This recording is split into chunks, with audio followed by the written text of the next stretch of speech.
out of there. I want my happiness. I want my Come out of happiness. there. Come on. I don't want him to be doing something. Come out of Where's there. my happiness? Come on. I want my happiness. Tony, Brian is sleeping. I don't have no medicine. Come on. Come on, Tony. Close my drawer up. Where's my happiness? Where's my happiness? Right now. Give me happiness. I first heard about Sherita Martin when a mutual friend called me up one day and said that Sherita's son was missing and that they thought he might be at the beach. He has some mental problems. They were extremely worried about him. As it turns out, that he was there. Like, I don't know which way to go. There's so many places he could be. So I just decided to make a right turn. Yeah. And I'm like, Lord, you know, just guide me. So started talking to Yolanda. I'm like, where could he be? I'm looking all over. And then when I get to this street here, of course I slowed down and I looked. And I said, that looks like his car right there. That night, he didn't show up for his medicine, and he never misses his medicine. So he didn't come to get it, and I kept calling him, and he didn't answer. She had called police and reported him missing. A lifeguard saw him, was able to pull him out. He almost drowned. It was really surprising that he was in the water because he doesn't know how to swim that well. He had fallen into water that was too deep. And this is my son in intensive care. In intensive care with stomach full of water and lungs full of water and intestines and pain. She never got the full story about what exactly happened at the beach. You know, he was missing overnight. And the only thing that he was able to tell her is that he recalls buildings appearing and disappearing like some of the hotels on the beach. You'll be okay. They're gonna get you something. It hurts. I know, baby.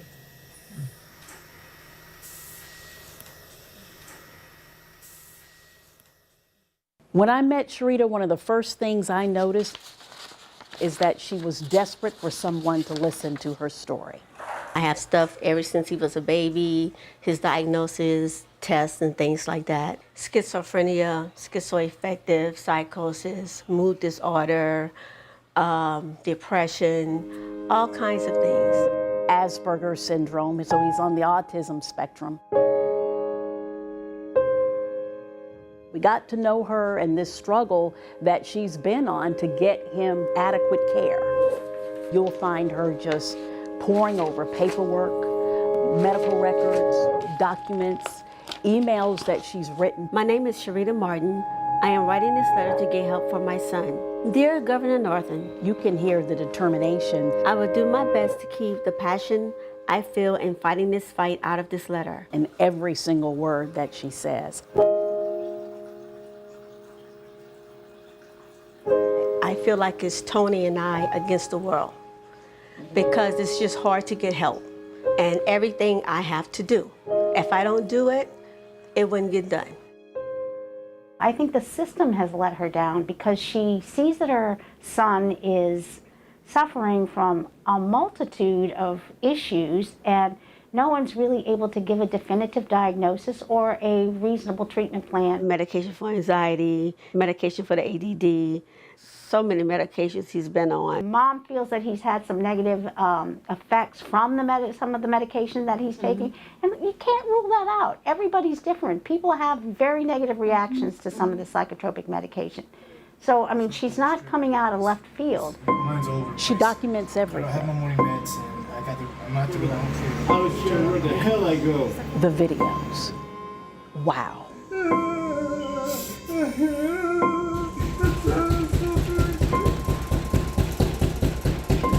Why are you sleeping? I don't have no medicine. Come on. Come on, Tony. Why so many videos?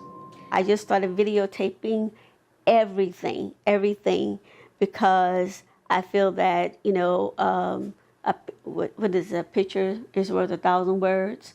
Yeah, and seeing is believing. As a child, Tony was very lovable, playful. He always had a smile for you.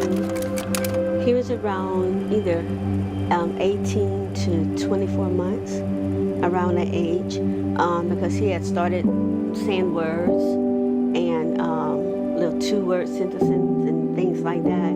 He had eye contact, and then he just kind of lost his speech. And I was very concerned. I knew signs, and I knew, what was a concern. But when he was around 11, we went to a doctor he was seeing, was a neurologist. He proceeded to tell me that, don't expect Tony to, do this or do that, like go to college or drive or live alone and stuff like that. And I said, hold on, doctor. I said, my son is smart. I didn't really see a change in Tony until he became a teenager and when they started putting him on other medications that he didn't need. He did manage to get a degree, a Bachelor of Science degree in horticulture. He loves plants. He stayed on campus, all the things the doctor said that he wouldn't do. But then began to show a lot of aggressive behaviors as college was getting ready to end. So can you give me an example when one of your doctors didn't listen? I can't even recall, to be completely honest. So you disagreed about what medicine to be on? Yes. Do you have a medicine that you think you should be on? I'm not even sure yet. How about some of the thoughts that you've had? Have you had any more visions or encounters with demons? No more demons. There were demons in the vents, and God told him he had to feed them. He had to give them water. He had to feed his enemies. He used to drive. He had a car. He was functioning much more effectively. What combination of factors have gone into his decline? It's nice to meet you. Same here. Every time I met Tony, he was always polite, never had any eye contact. Most of the time I feel kind of empty.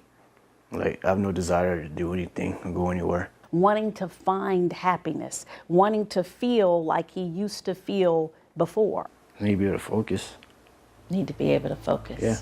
Even though he's had this extensive testing at Johns Hopkins, it's just a label. It doesn't spell out what can we do to really improve the quality of this individual's life or to give some relief to this mother who's like frantic in terms of trying to get him in a hospital. That he doesn't meet that criteria. It does not meet criteria based on that. Don't quit. Walk to the car. You better tell you. Walk to the car. Don't quit. In the car. Watch your head, watch your head.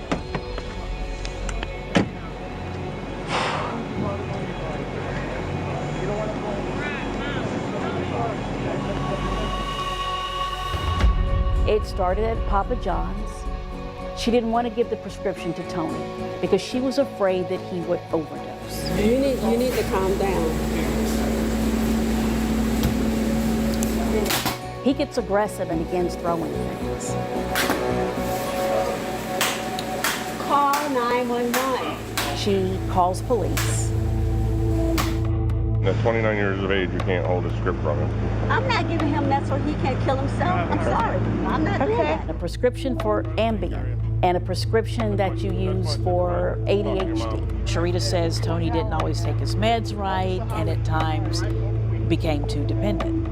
They had many 911 calls that they could have researched or looked up in their computer and saw where it said substance abuse, where it said addiction. What is your plans with the medicine? I'm going to go over there and just fill it. Okay. You're going to fill it, but are you planning on taking all of it, or are you going to take it how it's supposed to be? Yes. Which part? How long has he been on this med? Like all of them? All of them? Yeah. Are you wanting to die? No, I'm not wanting to die. I explained to them that I was the one giving Tony his medication, that he had had it that morning. They are crisis intervention or CIT officers, and Sherita wanted them to take Tony in to be assessed by a mental health clinician. If he's gonna go in there and throw a bottle, y'all think that's okay? You think that's the same person who's gonna go in the store and throw a bottle? So you think it's okay to keep what is his from him Yes, when I he do. doesn't When have I know that it can kill him. Yes, I do. Back and forth, back and forth. If you withhold his scheduled drugs, he can actually go down to the magistrates and he can take out charges against you. And actually, Let him do that. those are felony charges. I don't want to see it, but your mom's being hard-headed. All right. Okay? So, what we're going to do, we're going to call another unit down. Until y'all walk a mile in my shoes. If y'all have a child who I has do. a I mental have 2 disability- children. No, but you don't have one that You have don't a know what I mental have. disability. You don't know my life. Okay, well, you don't know mine, and you don't know what I have However- gone through. But are you planning on taking them as they're prescribed to you?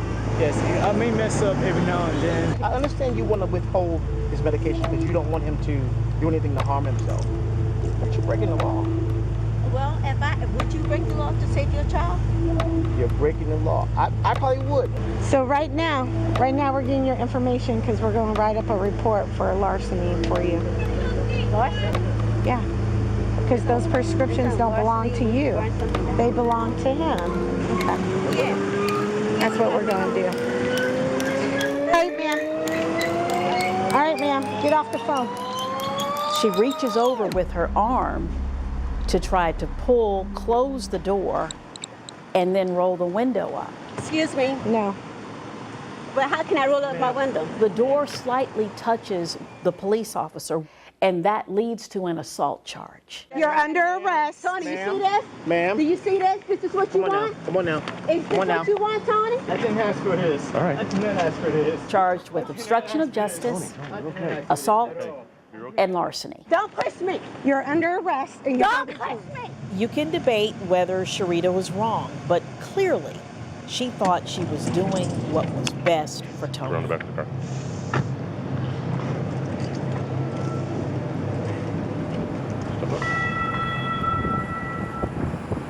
She has to defend herself. So when she's actually trying to manage his medication and he's begging for his medication where he's been known to overdose and take the whole bottle, she's actually arrested for petty larceny of his medication. So I think the right thing was done today. I think that her being found not guilty on all these charges really is justice. That day appeared to be just a collection of frustration that Sherita says she has over Norfolk CIT officers and Norfolk's Community Services Board, CSB. Those agencies work closely together to handle mental health crises, and Tony is a client of CSB. I'm fighting the whole Community Services Board. I'm fighting, Norfolk Police Department. I'm fighting everyone, to get my son the help he needs. Norfolk 911, where's your emergency? I will call 911. I call them almost every day. Yeah, he's been saying strange things the last few days, and he's want me to give him my medicine, and he's not going to leave. She's actually sometimes very frightened of him. He was coming to my house all hours of the day and night, banging on my door. What's up, Tony? I want to kill. That's why you're knocking on my door? I want to kill him. Why is your voice like that? Why? I think I have a reaction to that new medicine. So whenever she calls police, she has all these exchanges where she's talking with officers. Are you a CIT officer as well? And you don't feel that him on my car is showing signs of instability, mental instability? And they're generally fairly contentious exchanges because she's upset that they are not agreeing to assess Tony and get him into treatment. Or are they going to come out here and assess him? Right. That's as simple as that. And even and I must forewarn you, if they're saying that they're not, our hands are tied, man. He has rights too. We can't just violate his rights and just take him into custody if he doesn't meet the criteria to be taken into Well, if him on my car is not homicidal, No, that's not homicidal nor suicidal. What that is a behavioral issue which deems that he's breaking a criminal law at that point. But you stated you don't want to press charges on him. She's filed complaints against Norfolk Community Services Board. Okay. When we were at CSB, Tony got mad at me and he punches the wall and then he punches the clock and breaks the clock. And then he comes by me and raises his fist towards me. I came home and I got his medication and I took it back down to the Community Services Board because at that point, I didn't trust his actions. Sherita says CSB threw his medication away in spite of her emails asking them not to. CSB would not comment on Tony's case. And then when that happened, he started getting that kratom. I mean, a whole lot more than he was. And he was just really out of control. Kratom is a substance that you can buy in a tobacco store that can act similar to an opioid. Can you at least give me some money? For what? I can go to the bank and get $20 off the bank and then give you the ATM card back. What you need money for? So I can be happy. Are you trying to buy that kratom? So I can be happy. Oh, you mean buy the kratom? Yeah, so I can be happy. What do you say to people who say that you're confrontational or you interfere with his treatment? Well, I say that they are not a mother who has been fighting for years to get help for her son. Norfolk CIT officers, the police, were not willing to talk to us about Sherita or Tony or any of the calls that they made. They only said that the incident at the Papa John's, because that occurred in Norfolk, was under investigation. We wanted to know how CIT officers work. Okay, dookie. So we went to Virginia Beach. We recognize this as a growing issue. That we're responding to more and more calls for service that are CIT related. Car 90 to 428. A clinician is paired with an officer, so as soon as that call comes in, they start heading to that location. Once you find her and you think you might need my services, I'm not going to be too far away with the clinician. Feels suicidal due to not feeling like he is good enough. When the co-responder team arrives, the clinician will then start that assessment like process with them in the field. Should be it, right? Yes. Army baseball cap, blue shirt, khaki pants, yeah. Car 90, we're on scene.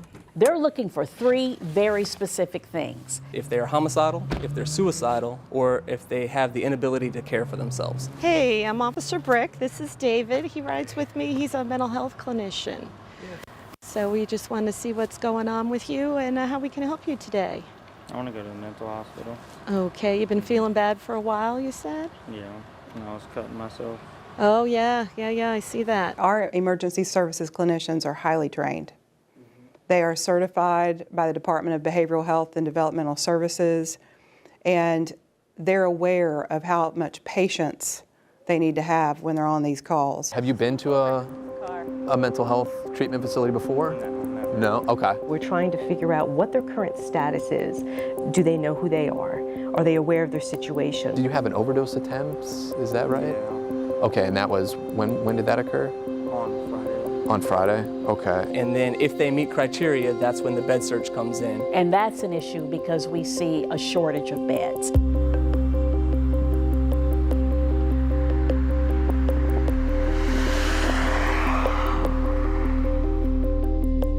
A clinical reason why I would put someone in the hospital would be really, I want to take care of their illness, right? I want to take care of their schizophrenia, their bipolar, their major depression, whatever it is that they're troubled by, I want to take care of that diagnosis, okay? And treat that patient, okay?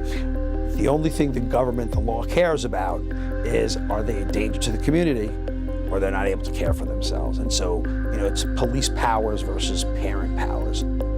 Long hospital stays are a thing of the past.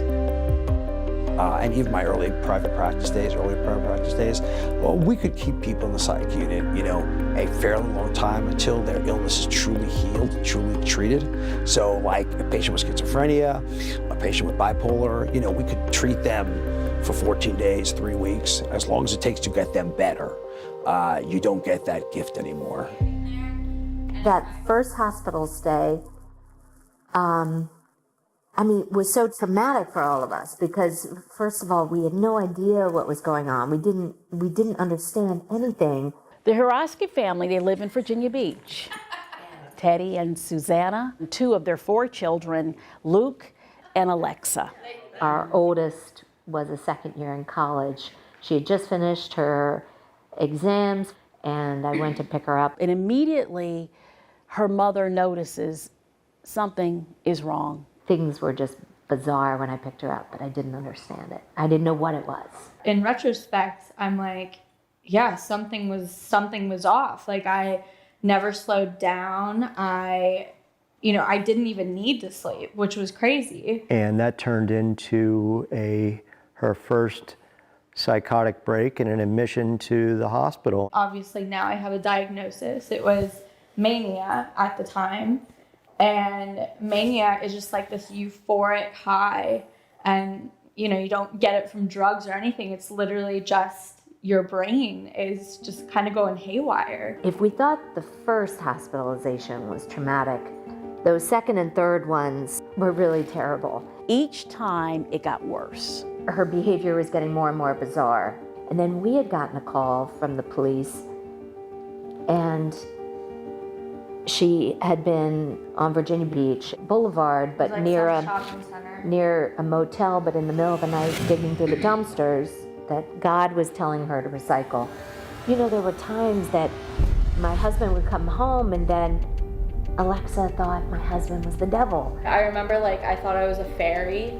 I thought there was the devil inside the house. So if I opened up all the windows and just did this thingy, they would all go away. She thought trees were bending.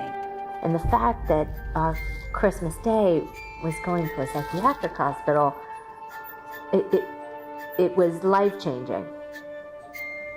Unfortunately, you don't have a number where you can pick up the phone and say, there's something wrong with my child, and what do I do? The resources aren't there. Did you ever have problems getting her into a hospital? Because she had to be assessed by a clinician first. Correct, yes. So the whole system was so new to us. We had no idea that, she had to be assessed and then determine whether she was competent or whether she wanted it voluntary versus involuntary. There are times when you listen to the Hurosky speak and Sherita speak, and they sound very similar. And I was really, really scared. And it's a scary thing. So many medications he's been on. It takes a while to figure out what medicine is going to work for this person. Both wishing for better resources that can lead to long-term stabilization. The acute care is there, but once they're released and turned out and let go into society or back to the family, there's no resources. They did turn eventually to NAMI, which is the National Alliance on Mental Illness. Taking that shame out of the conversation, because there's absolutely no shame in living with mental illness. And they were able to take some classes. So we both took this 12-week class. We had never heard of NAMI, but good grief, that was eye-opening. Oh my gosh. Not one has ever entered the class. Oh my gosh. And left the class not thinking that it was one of the most valuable things they've ever done, not only for their loved one, but for themselves. Alexa is to the point now where she has moved out. She's passionate about mental health. She's passionate about helping other people. I'm kind of learning how to now figure out how to merge my passions with just my everyday life. That's not bad. That's you. I've reached a point where I'm not ashamed of it, and I realize that so many people struggle with it. So she's doing a lot better. I try not to stress too much about what's to come, because I really am trying to live in the moment.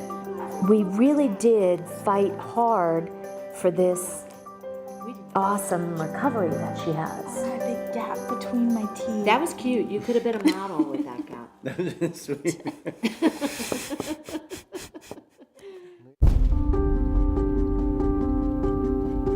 Tony, he came to me a few weeks ago and he said, Mom, he said, I want to feel like I felt when I was a teenager.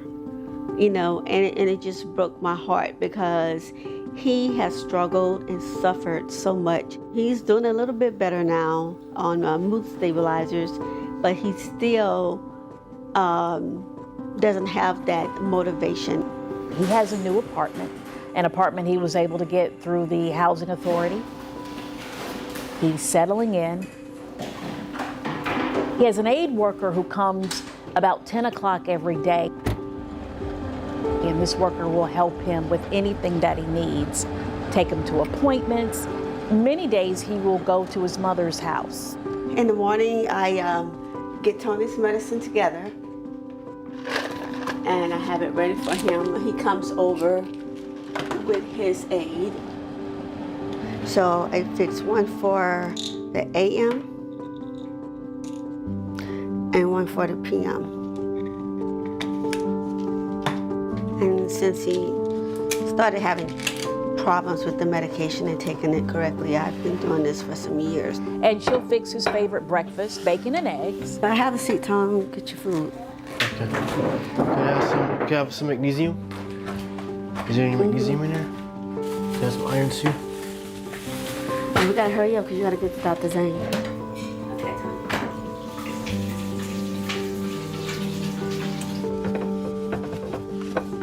They'll pray together. Thank you, God, for this food we're about to receive, for the nourishment of our bodies, but those who are fortunate, give us our sins. In Jesus Christ's holy name, amen. You see those moments of connection, and that's nice to see. I just want to be there for my son and other people like him because he's not the only one. She also travels to Richmond. Good afternoon. He almost drowned. They found him just in time. To attend the mental health subcommittee that was started by State Senator Creed Eads. His son, Austin, who was mentally ill, stabbed his father 13 times and then fatally shot himself. We're making progress, but it's kind of like I've said about 1,000 times. Mental health reform, it's like eating an elephant.